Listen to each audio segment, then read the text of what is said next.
Name's Thelma. I'm what's known as a takeover artist, wanted in 30 states for hijacking fiction. Probably seen my face at the post office for terrorizing those Book of the Month Club romance novels. Now, if this is the first time you've had a story hijacked, well, buckle up, 'cause I'm in charge.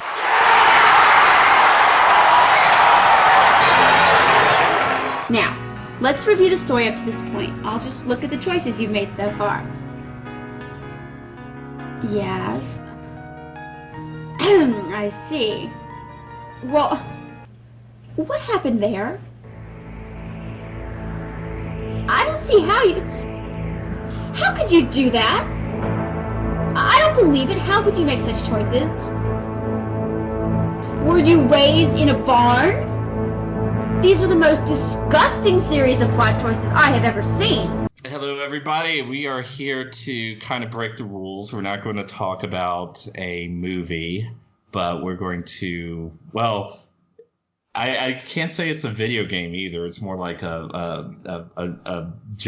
it's more like a pioneer in the genre of PowerPoint presentations. It's an let's call it interactive fiction, and be real intense about it. Yes, it's the great Plumbers Don't Wear Ties, which came to certain notoriety because of the Angry Video Game Nerd. He did a episode several years ago about it, or more years than I want to admit. And barely scratched the surface. He did. Calling you out, Rolf. Yeah, yes, you poor boy. You got nothing. Yeah, you didn't have the stones to take it through to its complete conclusion, did you? Well, honestly, though, it was probably long enough ago. I think YouTube still had a 10-minute time limit on things, so right. I could see him cutting stuff out for editorial purposes, because there's a lot here. Do you want to hear the pithy joke I came up with while I was staring into the face of the horror? Sure, absolutely. Yeah. Because this, okay, if this were Bandersnatch instead of the actual Bandersnatch, I might actually care about Bandersnatch beyond just thinking that its name is fun to say, right? Because this is a visual choose your own adventure about, I guess, broadly speaking, dating and relationships in America in the early 90s, shall we say? Well, yeah, that's part of what makes it fascinating. I should make it clear right now that I've been obsessed with Plumbers Don't Wear Ties. I actually knew about it before the AVGN episode. I read about it on Reddit or something. I can't remember exactly. But, like, if someone published a book that's like The Disaster Artist about Plumbers Don't Wear Ties, I wouldn't be able to wait. I would have to be like Lisa Miller from News Radio and break into the bookstore and like snag a copy before it would be commercially available. But yeah, I mean, but to David's point, I mean, that's what makes it so fascinating. It's like it's one of the rare examples of visual novels, which is a genre that's never really taken off in the English-speaking world. It's very popular in Japan and Korea, but except for the later games in the Persona series, and even then it's just like elements of visual novels mixed up with RPGs, and the recent game Dream Daddy, which I definitely recommend. Visual novels hasn't really taken off unless I'm forgetting something. I'd be the worst person to ask, honestly. Though yeah. Now that someone I trust has recommended Dream Daddy, I'll have no choice but to actually check it out now. Yeah, I'm a big fan of it. Although unfortunately I have one of those creepypasta cursed copies, so like my Dream Daddy always ends up being Chris Watts, which is disturbing. But and I was about to say, considering this thing here is a collection of pretty cursed images, and considering the hoops we've had to jump through to finally arrange this, I think that perhaps this whole thing might be cursed. Perhaps Plumbers Don't Wear Ties is a cursed title. I was just telling David before I started recording that I was actually in a car accident. That was totally my fault on the way to recording. But I am so committed to you guys, all tens of you who listen to this, that I'm going to forge ahead and and discuss this. But seriously, I really am grateful to David for setting this up, because like I I actually tried to enlist like various people to talk about this, and David was the only one willing. So I'll take anything. I'll watch anything once.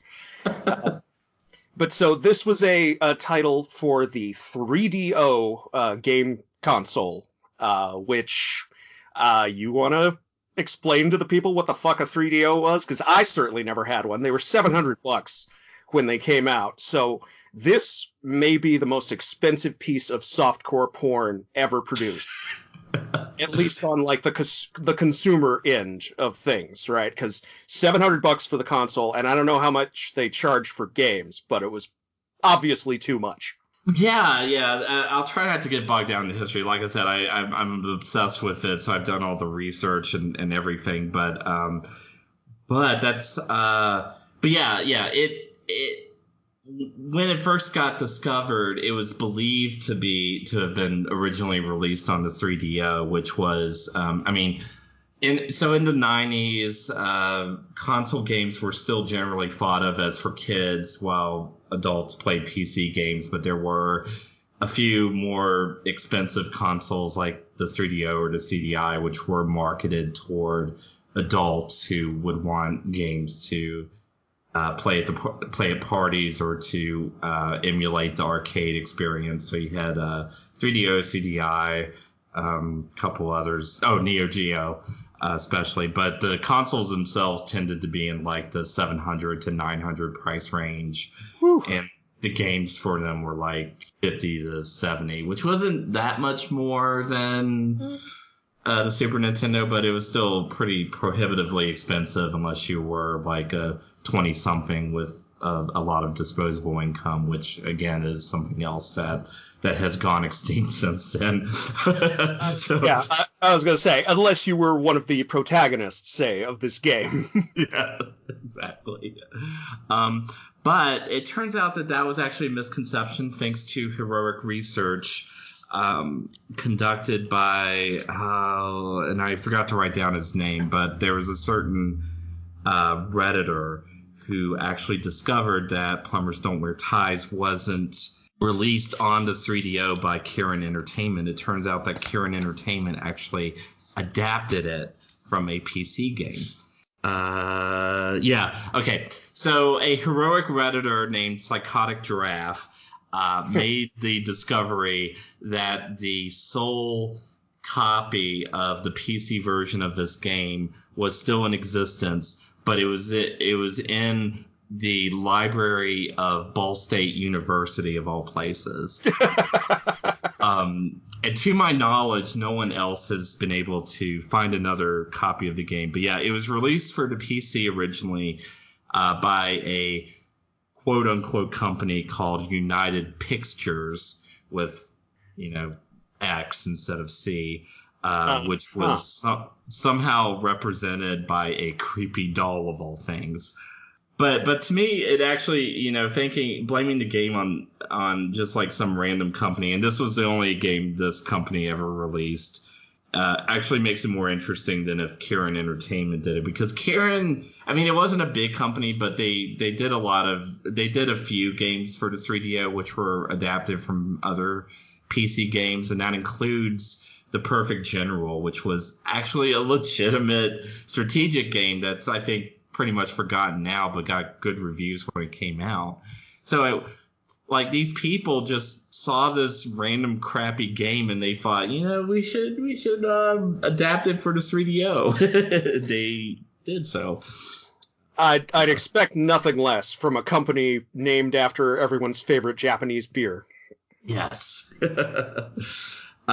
So yeah, and the PC and the 3DO versions are almost identical. I have not played through both because I'm as obsessed as I am, I wouldn't do that. But pretty much the only difference is that the 3DO game includes a full motion video intro, which the PC version actually didn't have, and it didn't have the options to select what the characters in the story are going to do. those were longer, but they didn't have voices to read them. But we'll get into that detail. And some of the music was different, but it's not. But I have to admit to David that I did not go the saner, safer route and just watch videos on YouTube. I actually did play through it because I actually have a 3DO emulator rigged up. So I figured I might as well. And yeah, I played through the game twice. Once to just get enough material and to remind myself of all the possible endings, and once to figure out because there actually is a score system in this game, but like the highest possible score is like my negative 24,000, which I guess is funny. But the game actually does keep track, so technically there is a score system. But in the 3DO version, it's not called score; it's called score. So they screwed that up even. So, but both versions, I take it, contain the line "Your score equals the number of hours until you score." I believe so. Yes. Truer statements have rarely been spoken. Yeah, and I mean I think that's kind of what's so fascinating about this game is like it tries to be self-depreciating and depreciating toward the people playing it.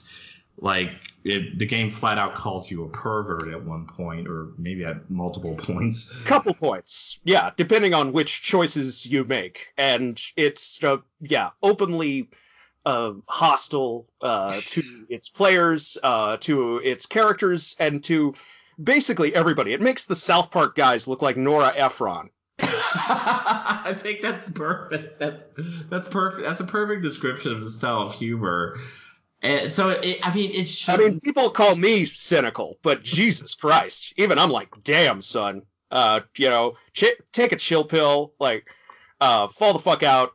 Smoke. Somebody was smoking the bad weed in 1990s California or wherever this actually came from. Because, damn. Yeah, because, I mean, there's a lot of bad, supposedly for adult, borderline softcore entertainment from the 90s, which, of course, doesn't hold up today. But I constantly think about, like, why this works. Or why it doesn't work, to be much more accurate. And like, I keep comparing it to like the Leisure Suit Larry series, which I would argue at least a few of the games, especially the later games, actually do still hold up. And it has a similar self-depreciative, fourth wall breaking sense of humor. But like, maybe it's because the Leisure Suit Larry series actually does have some heart, or some self-awareness of the misogyny issues that come up, or just something. But I think it actually is like people actually wanted Leisure Suit Larry to work, whereas Plumbers Don't Wear Ties just has that same energy as like you're a kid in college, you're not doing well in the class, but you can scrape by with a C even if you fail this last essay, and you're planning to switch majors anyway. So you just start on something at like 11 p.m. and turn it in. And I think that's like felt that one in the soft and tenders shit. Yeah, exactly. Me too. And that's like, I think that's the reason why Plumbers Don't Wear Ties fails, but also is weirdly fascinating to people like me because it has that energy. Because it has nobody gave a fuck. Exactly. Yes, I was initially curious. I spent the first 15 minutes or so wondering, what the hell does Chad see in this? Why this one out of all of them? But then I noticed how everyone, like the entire cast of characters and both of our narrators, let's be honest, are just ugly. Like everybody's just ugly. They're ugly people. They're beautiful people in the Marilyn Manson song sense of the phrase, but the title's ironic. They're underneath. They're just vapid and dull and self-obsessed, and But even the evil characters, it's a banal kind of evil. Yeah. It just sits there and does nothing, and everybody else there is just paranoid and insecure and desperately wishing to be like anything else than they are, right? And but even for all of that energy, their dreams are just painfully small and parochial. It's basically a perfect picture of the America that created it. It's the America that I very much not fondly remember from my childhood, at the end of history, where all the horizons have closed down, and there's really nothing much to do but get a job you hate and pump out kids for the sake of your nagging parents. Mm-hmm. And that was the course of life that was basically presented to all of us 90s kids. And everybody wonders why we are the way we are. Yeah, because there's something like how well, I guess before we go do more analysis, we should talk about what plot there is, or like. I've been waiting for your summary of this. Yes, go off, King. Oh no, don't leave it up to me. God. Oh, you want me to do it? I can do it. I can. Yeah. Well, I could get started at least, but okay. If you're playing the 3DO version, you're introduced to a character named Jane, who is more or less the protagonist of this whole adventure. And she's like basically lays out that you're supposed to identify with the male lead, John, as the two of them try to start dating each other. And there's and obviously they were just fronting for time, because he just goes off on a huge tangent about what a slut she is, and it's so she's in like a bra and panties as she does it, and the camera like leers into her breasts, and that's like the other part of Plumbers Don't Wear Ties that's fascinating. Like, I've seen movies like Bloodsucking Freaks where the entire raison d'etre of the movie is women being tortured and mutilated, and even those movies are less misogynistic than Plumbers Don't Wear Ties. And like, me, I am not woke. I mean, maybe I'm like semi woke. I don't know. I don't care. But so like, I'm not like, I appreciate dark humor. I appreciate pushing boundaries. I don't set out to be offended. And yet this Plumbers Don't Wear Ties just like made me so uncomfortable.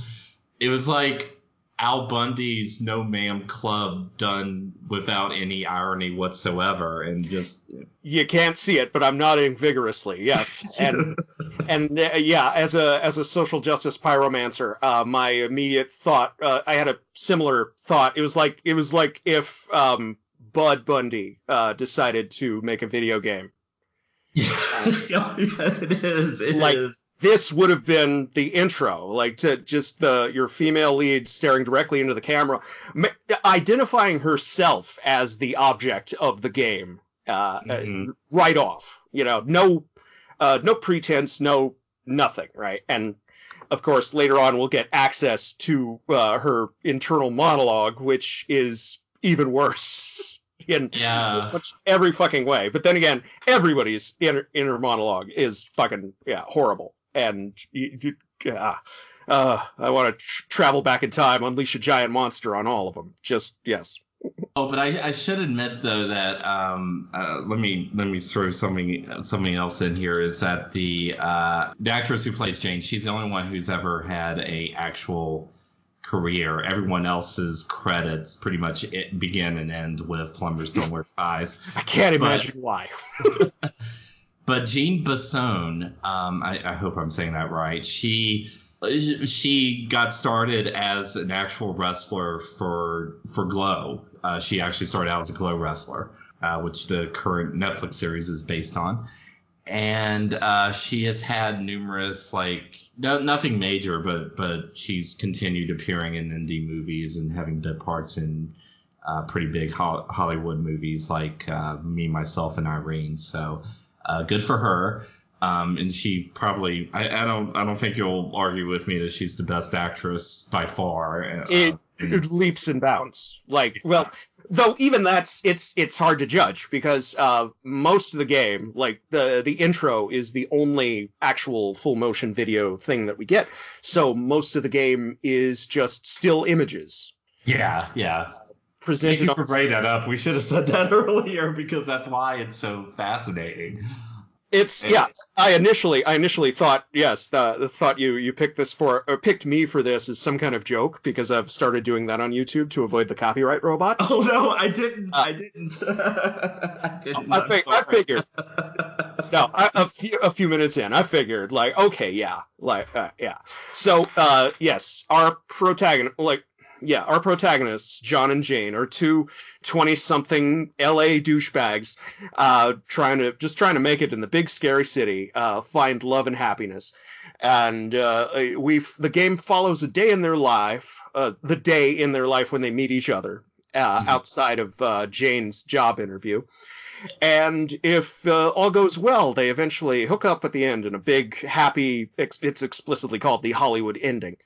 But of course, like most games, there are branching story decisions that you can make, and a couple of alternate endings that are more interesting, I'd say, if only for being fucking surreal, like just out there and crazy. Well, but unlike like most visual novels, where the point is that you're supposed to, interact with the story the way you would in real life, like there really is only one set path, and you get you technically lose even if you try to go on any of these diverging paths. And even if you're going on the right path, the game still berates you and takes away points because funny, apparently. And also most visual novels, at least in my limited experience, like it's about one protagonist choosing between varying relationships, Right. Instead of just trying to hook up with the one. Like that's a formatting problem that I don't think anyone cared to solve because I don't think they were really taking this very seriously. Like it presents dating itself as like a Kobayashi Maru kind of moment scenario. Like it's weird. It's fucking weird, man. And fucking mean too. It's mean to its characters, it's mean to the player. It's just like just an omnidirectional kind of misanthropy that I didn't know I was missing until I found it again. I'm like, oh, this is real 90s hours right here. We thought we had it bad back then because we had no imaginations. We should have mentioned that John and Jane's day starts out with calls from their mother and father, respectively. Well, their opposite gender parents, and Boy, did have a fucking field day with all this shit. Honestly, like I could see him chomping his cigar, just in complete consternation. And it starts off with that's when you get the sinking reality that it's not going to be full motion video like the rest of the like the intro was, but it's just going to be still images such as and my favorite part about the Angry Video Game Nerds review of this is how much he gets out of the intro images where you just have still images of John, who is a very buff dude. I assume he probably worked as a fitness model in the 90s. I couldn't find any information on him whatsoever. I was thinking Calvin Klein myself. Yeah, he could have been a Calvin Klein model. I mean, like people of his, it was like long enough ago that people with his body type weren't as common, but as they are today. But just enough that he had to have had a job where he was allowed to be in the gym like 3 hours a day. His name is Edward J. Foster, by the way. So he had to be a model. He had to have been a model or something. But yeah. Like the day starts off with shots of him in bed, and like there's shots of a racetrack for some reason, including a panda mascot riding a go-kart. He's dreaming. He's dreaming of the life he wants to lead, I guess, as an Indy 500 driver. maybe? I don't like he's Cliff from Doom Patrol, but basically, I guess is the life he wants to lead. Yeah, as a panda mascot, I guess. Yeah, we don't see Jane's dreams because I guess that would be to the God because people probably didn't want to put in the effort. Yeah. No, and it goes on for I think literally 15 minutes, just like this whole segment. And you don't do any actual gameplay throughout as you as both John and Jane's parents berate them to having kids. And I have to admit though that like the only part I found funny was Jane's father, especially like the view you get of his living room table, which is full of like prescription pill bottles, alcoholic drinks, and like a container of rat poison. Life goals, right? Or as we call it around here, a fun Saturday night. Yeah, and that was like the point where I thought, well, maybe I'll actually get like a few chuckles out of this thing, and it's like, no. Not really, no, because right after that, we have to see both of our protagonists' entire morning beauty routine, which drags things out even longer from a video game perspective. Like, there is zero interaction between, player and game for forever. People they complain about long introductory cutscenes nowadays, but Jesus Christ, they've obviously never seen this. Oh yeah. And we get some side boob and some booty, I guess, which is fine, but Well, they censor it out, and there's a code you're supposed to be able to enter, and I didn't. I'm not that committed to the Plumbers Don't Wear Ties experience, but yeah, it's not worth it. It's not really worth it. I mean, it's even been worth it then, right?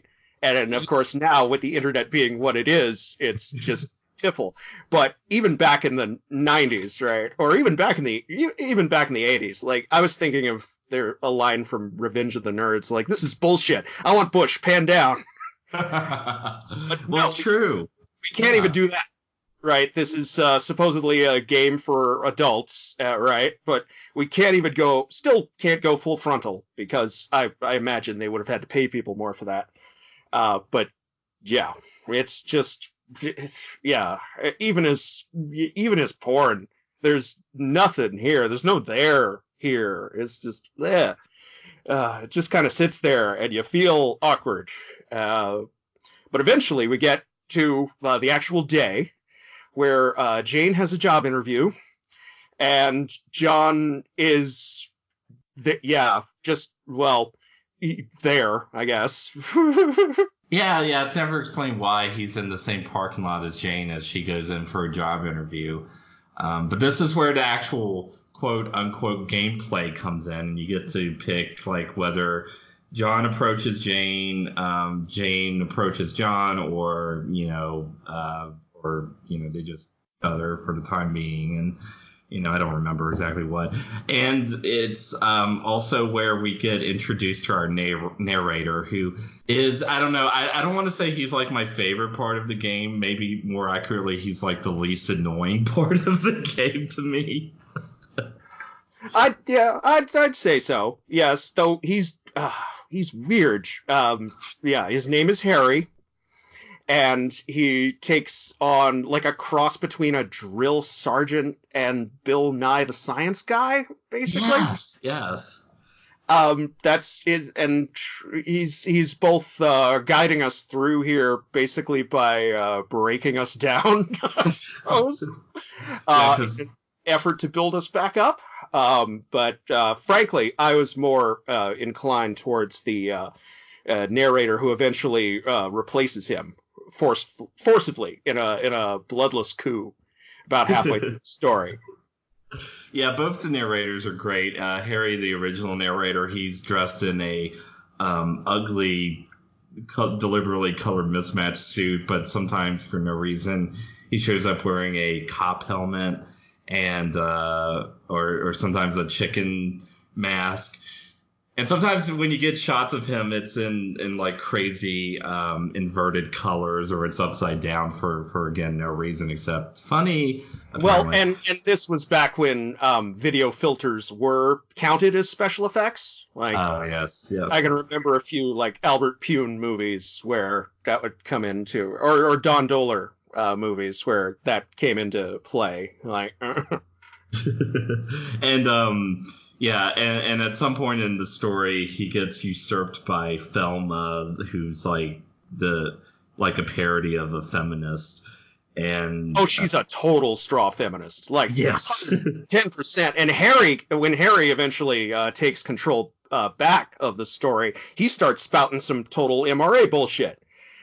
So I'm like, great. No, I can't like anybody. I hate everyone equally. It's, yes, perfect. I mean, yeah. At first, I was like, when Thelma came on, I was like, oh, thank God. Because finally got rid of that obnoxious character and the horrible music, she says, even though the horrible music certainly sticks around. Yeah. But when she was like, you've probably seen my face at the post office for terrorizing those Book of the Month Club romance novels, I was like, ooh, m'lady, my sword is yours. For about a second. But then, of course, like Harry, she immediately starts berating us for our shitty story choices. Even though we And didn't make that many, and there wasn't, like, well, we'll get to that. The like most disgusting plot choices I've ever seen, she says. And I'm like, oh, my lady, let me introduce you to my homie, the Marquis de Sade. Oh yeah, we'll definitely get to that. That's probably like the crux of the game right there. But yeah, he does eventually usurp the story back from Thelma, and they make the point by having dogs bark, machine gun fire, and like a little X drawn over her face. Because that's how you know, right? That's the old Chuck Jones cartoon method of letting you know a character's dead.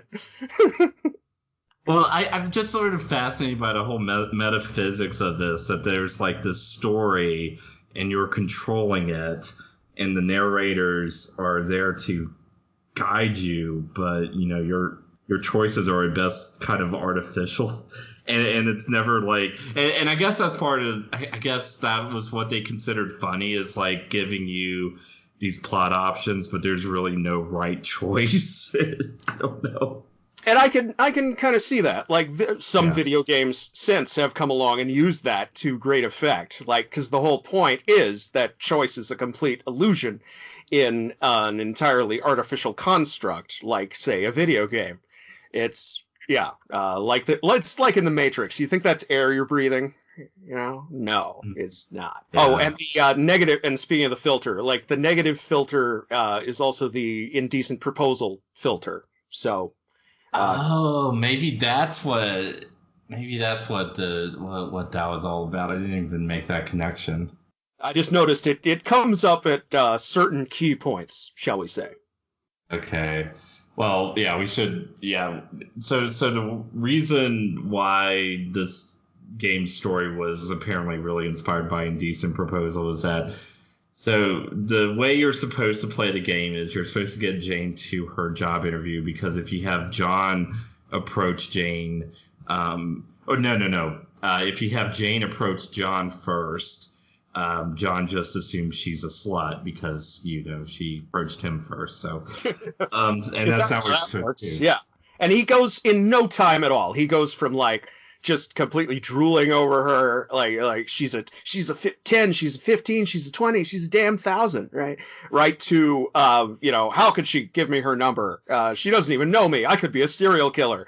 In like a second, in just one little monologue, he manages to talk himself out of recognizing an obvious fucking good thing, because there's no sabotage like self-sabotage. Mm-hmm. And women are women who are sexually aggressive cannot be trusted. Oh God, no! Why would we want that? Jesus Christ! Yeah. Fucking boy.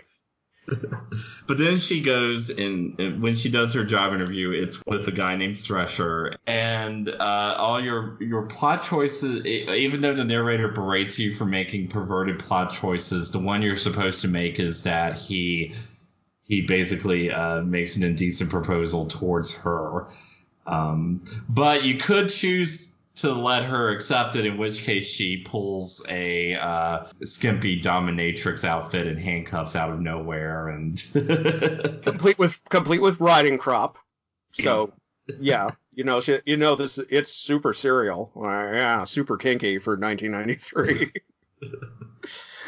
Horribly vanilla in a post 50 Shades world, but whatever. Yeah.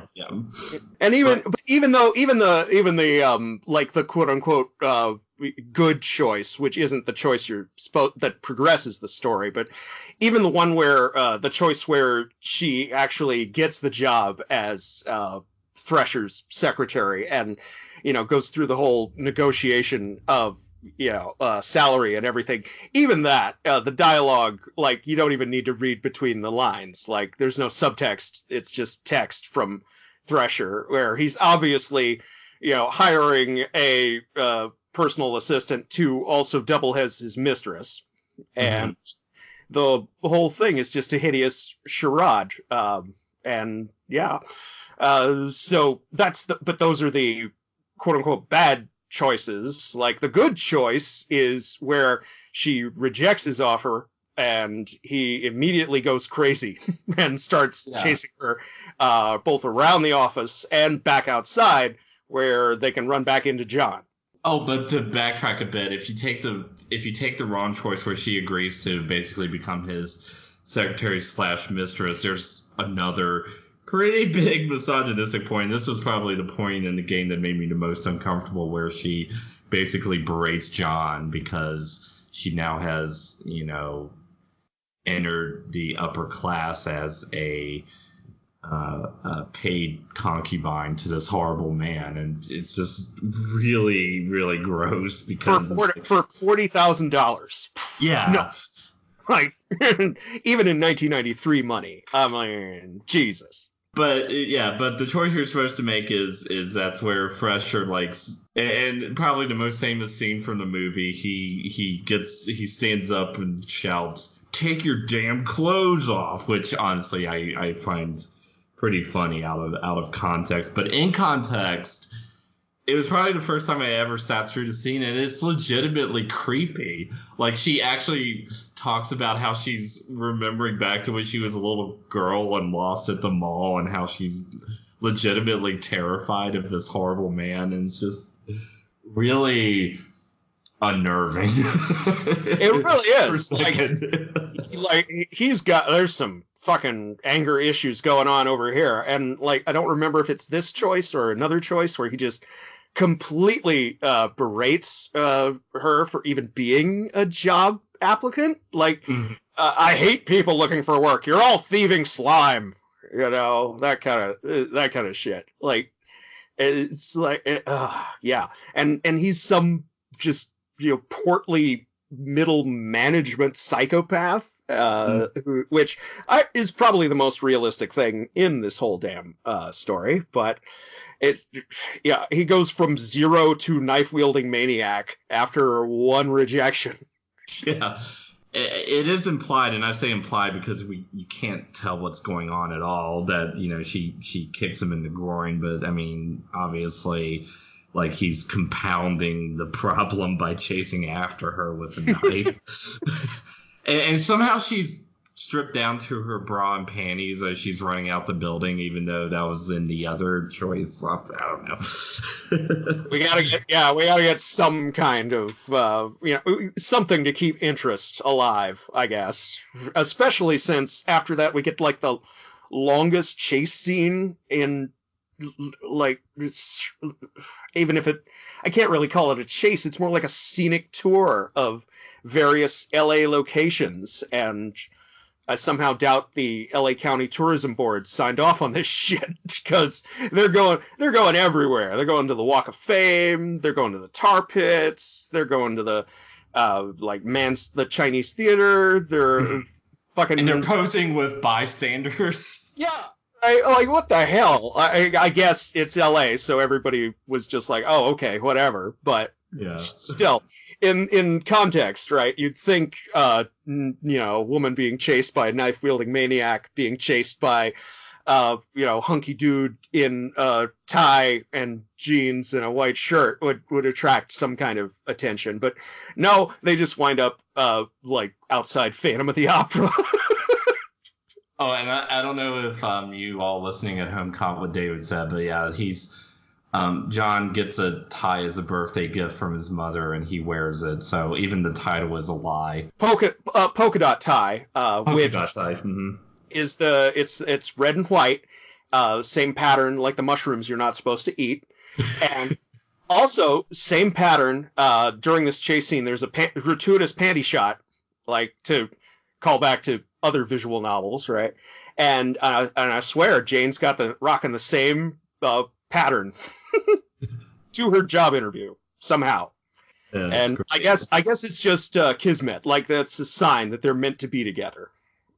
Yeah, they coordinated without even thinking about it.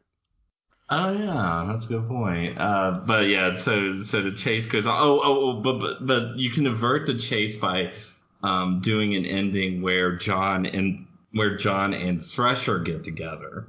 It's the audio I heard was, John doesn't resort to violence. It's not politically correct these days.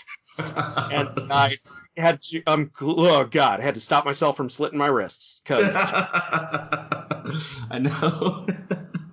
And then, of course, we gotta get a little homophobia in here as well. Like Jane, she as she's watching the two of them walk off hand in hand, she's like, "Daddy was right. Not all men are dorks and geeks. Some are ... And I'm like, "Oh, fuck you. Go on, say it. You know you want to say it. You ballless bastards fade away to black before you can say it, and you have then call other people politically correct." I'm like, fuck y'all, you bunch of protein stains. Like, just wishing for Godzilla. Yes, happiness is submission to Godzilla. Well, I mean, and I don't know if it was deliberate, but John and Thresher in the gay ending, they're walking off toward a tunnel. A tunnel to a parking garage, and it has a sign like "No parking" on top. Uh-huh. Is that do you think that was deliberate? Am I giving them too much credit? I know I am, so probably. But still, if it was an accident, honestly, that makes it even better as far as I'm concerned. Yeah, it's like, okay, that's like, I know as a gay guy I should be offended by that, but if that's what they were going for, it's so clever. I'm actually impressed. Right? Like, if they did it on purpose, they're fucking asshole monsters. But like with everything in this game, if they did it on purpose, they're monsters. If they did it trying to be funny, they failed miserably. If they did it as an ironic commentary on the indicting the whole of their society, I gotta say, near miss. But if they did it by accident, then that's goddamn genius, and this is a piece of outsider art that was not appreciated in its time. That probably is like the best way to categorize this as outsider art. But anyway, the chase scene finally ends. They end up in, I guess, like an abandoned or it's like a condo that's being worked on or something. Something like I expected one of the Marvel Netflix protagonists to come through, have a fight in the other room or something, like fucking Daredevil just summer or out in the hallway, Daredevil's just beating up a whole gang of dudes. That's what it looked like, yeah, a villain's lair from a really low budget comic book movie or series, but. And there's another indecent proposal reference. You can have Jane negotiate with Thresher over how much, even after he tried to murder her, they negotiate over a weekend, and we get probably at tedious length. Jesus Christ! Yeah. And they even make a joke about that, and I'm like, oh, haha, yes, yeah. It's still not funny, you guys, and trying to be self-aware about it. Just. It puts a nice underline underneath how unfunny the whole thing is. Oh, you mean the outtake that they keep in? No. To joke, yeah, because they say it's like, oh, it's been like 6 hours, ha ha ha. Yeah, right. It's today. Yeah, today people would just use the SpongeBob meme. 2 hours later. Well, my mind jumped to the outtake that they kept in, even though it's like the main path that you're supposed to take to finish the game, where John says, I want to be with me. Oh, I mean you, and. And you hear the director laughing and all the other actors laughing, and they just keep it in, and then go on like nothing happened. Which again is where I get that impression that this is like a failing college student effort. Yeah, and then somebody even shouts out Freudian slip somewhere in the background, and I'm like, oh, you knew, you guys totally knew. Yeah, this is It makes me think this is all completely intentional. Yeah. And Thresher gets defeated, I guess, because like a homeless woman appears from nowhere and takes him up on his offer. And what the fuck? Did she teleport in? Was she just there? And was she just like taking a nap? And suddenly these 3 people burst in and start, arguing. And like, Jesus Christ. Yeah, if you look at the clip, there's like a clip of her entering from a hallway, but still like coming out of nowhere. And so basically, she's going to rape Thresher, and like both the, John gives like the weakest laugh I've ever heard in any media, just ha ha ha ha. Oh God, it's faker than Tommy Wiseau's fake laugh. Yes. Yeah. So the bad guy gets raped, and John and Jane end up back in the parking lot with his motorcycle. And if you choose the Hollywood ending, they go off to have dinner together. And Jane refuses to accept what John's actual occupation is, and she drops the title, "Plumbers Don't Wear Ties, John." And so. Like, even with the happy ending, and I guess, again, this was more their idea of haha funny, but it's like, their relationship's already courted to disaster if it turns out that Jane doesn't want to date, a blue-collar guy. And again, it's more proof of Jane, like, she's not portrayed as sympathetic at all. She's just, Like during the job interview, she has this long, extended rant about how she loves downtown LA, except for all the parts of downtown LA that are actually there, like the homeless people and the craziness and the visible poverty. Gag me with roughage. And like, yeah, and the narrator later on, like the narrator berates us that. Oh, Jane, she was such an innocent girl before you started screwing with this story, but as someone with access to her inner monologue, I gotta call bullshit on that one. like this woman has nothing going on in her head. Just the perfect picture of LA vapidity. Yeah, and that's what the writers are going for, and it just doesn't work. I mean, unless. I sometimes I enjoy mean-spirited humor. Like, I enjoy darkness in my humor, but this definitely goes too far because, like, there's no... I mean, John's basically a blank slate, and Jane is just, like, the most sexist caricature of LA women you could possibly write, and even in the endings that are supposed to depict her making quote unquote the right choices and being a better person, like even then, because like even in the canon ending that you follow, it's still obvious that she's considering the offer from Thresher, even though he's really unattractive guy, and like she's willing to offer, and even though he just tried to kill her, she's still willing to consider his offer even in the quote unquote golden ending. So a perfect pair of a man who just chased her with a knife through the streets of L.A. in broad daylight, and that's exactly right. Yeah, they'll be like, if their relationship works out, they'll be divorced in like 2 years. Oh, John and Jane's or Thresher and Jane's? John and Jane. God, Thresher. If Thresher and Jane worked out, Thresher'd probably be a senator by now, and she'd be like, I don't know, she'd be like one of those side characters on Veep or somebody. Yeah. I can see that. So out of curiosity, I don't know. There's just so much to cover. We didn't even talk about the voices of, like, when you make the choice of how the story should go. And I agree with the Angry Video Game Nerd. Even though the control is absolutely minimal, it's still bad because, like, you have to listen to the voice. You can't like flip around. You have to listen to the voice before you can move the option again. But, like, the voices are a stereotypical East Asian accent, or what kind of sounds like a stereotypical American accent. Not that I could place it. So yeah, it's like broadcast English. It would be what I'd call it. It's that perfect neutral American accent that people tell you to, affect if you're getting into like radio or something. Yeah, and it's just such a weird combination, like a stereotypically East Asian female voice and a stereotypically American voice. And there seems to be no rhyme or reason between the two, but the division of labor between them. They just come in like one or the other, just depending on whenever where you are and what you click. It's like roulette.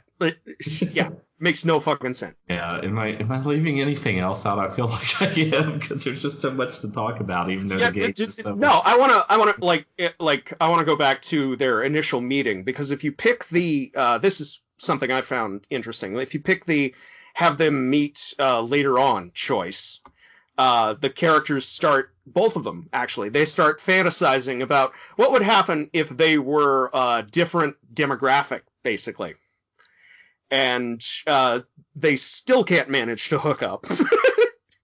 Right, they bring in other actors completely. Yes, the few other, like when I first watched the playthrough of it, that was just the main path, and got to the end credits, and all these other actors popped up. I was like, what the fuck? What is this? And I found someone who'd played through the whole thing multiple times and captured all the footage and edited it all together into a whole, and I got to this bit, and I was like, oh god, because even in the heights of their imaginations, they cannot conceive anything positive actually coming out of their own interactions. It's like, again, self-sabotage is the best kind of sabotage. Like, John starts wondering, chicks don't like white guys anymore. They think we're too straight, which... giant question mark on. Wow, I missed that. Wow, on that one, like racist and homophobic at the same time. I'm like, yeah, it's yeah. I'm like, what? And then he says Anglo's got no rhythm, which I can at least I've heard that one before, right? White men can't jump. But still, like, I don't know. Maybe John is patient zero for the Great Replacement conspiracy. I don't know. But meanwhile, Jane's over here thinking, oh, maybe if I were small-breasted and just normal. And yeah, I'm like, normal is a setting on a washing machine, Jane. and honestly, they were like, this is right at the cusp where the 80s and 90s obsession with D cups had turned around to make all the smaller cup sizes more exotic by default. Hence, we get heroin chic, right? Mm. And so, like, and anyway, it's just so ill-considered. Like, most of us go for B and C cups anyway, because it doesn't really matter. Like, way less than having a complimentary personality, but God knows that's not going to happen in this ecosystem. Yeah. And so, yeah, they both begin to imagine them, like John imagines he's more preppy, with a actual professional job. But of course, his preppy self is entirely image obsessed and body proud and just completely just a sniveling weasel of a man. So he still gets rejected and then pops into a murderous rage. just I like that escalated quickly. And then Jane, imagines herself as more quote unquote exotic, which means a little more brown skinned, and not wearing a shirt for some reason. I guess. Yeah, we got to get them titties out somehow. And it's just they're just ugly. All of them are ugly. Like all of their own variations, even in the depths of their imagination, they don't have anything to go with. And then the narrator pops up and says, "This story even gave you extra characters to fool around with." And I'm like, dude, I played Mortal Kombat. That's not extra characters. That's a palette swap. Yeah. Like, especially in this era of Mortal Kombat, right? This would have been like, 2 wouldn't have even come out yet. So shit, we would have still been fucking around with various ninjas. But I hope you can understand why I became so fascinated by Plumbers Don't Wear Ties. Oh, absolutely! It's the spirit of our age, a transmission from the past that eventually bloomed into the present. It's like one of John's Preppy John, I should say. One of his lines is big deals today, lots of big deals. And I'm like, oh, I know that sentiment all too well now. I must have missed that ending. I thought I covered all of them, but no, it's not even the ending, right? That's the middle part. If you make the wrong choice, if neither of them makes a move, which yes. is honestly, as a straight guy in the dating scene, that would be the most realistic thing to happen. I can, from my own experience, but no, can't have that, right? We gotta Harry has to pop up and give us an earful for that. But I almost forgot because I actually did get a little bit of insight recently. I did some research at the last minute, and I found out that that some people were able to track down Jean or someone. I guess there's a chance it could be fake because it's like I was only able to find it on like a really old GameFAQs forum. The most trustworthy source, yes. Right, but I mean, with the mystery of Plumbers Don't Wear Ties, you have to compromise. But I kind of do think it's authentic, just on instinct. But and who would be making shit up about this? like what kind of clout would you be chasing? But yeah, she like answered a few questions and said something like, and this is quoting her post. I did not think that project would see daylight, and it did. Again, I don't take it serious, and quite frankly, don't remember much about it. We were all having fun. Hope I have not upset any of you cute nerds. I have not seen any of these characters since we shot that over 15 years ago. It is what it is, LOL. So put that one on the fucking box, like or next to on the Steam page.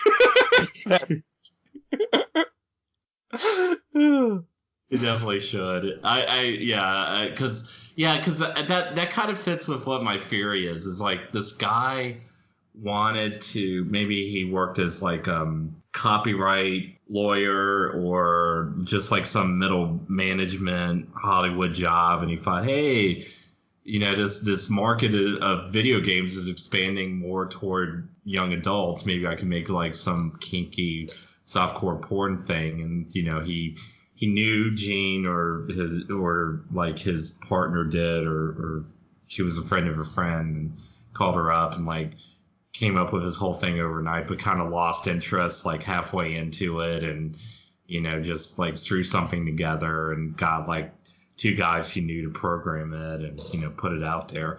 I don't know. Do you think that, or do you have another theory? No, that seems legit to me. Like this does, yeah. This all has the air of a project with like came together. It's like a first time student film type of thing. Like, not even that. It's like the thing you make to get into a film program. Like just something you made fucking around on a camcorder with all your friends or something.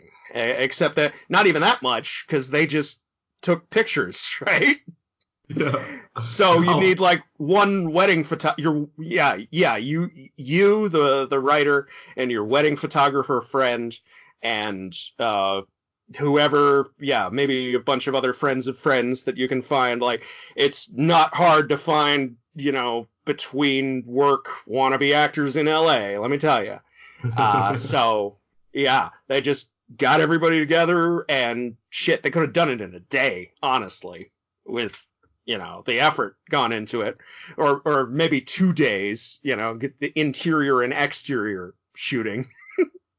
Yeah, and supposedly, allegedly, they were going to make the whole thing FMV, but they were afraid, because this was the time when the typicals of the world were pushing for a video game rating system, and so they were afraid of running afoul of that, and they thought like having it be still images instead of FMV would dodge that. And I don't know if that's a rumor or what. Again, this is just like pieces of trivia I picked up from the four corners of the internet. But it sounds dumb enough. Even then, though, they're not taking it seriously. Like, oh, yes, right. Why would we want our game to be mentioned on the floor of the United States Senate? That would just be awful. Oh, God. Yeah.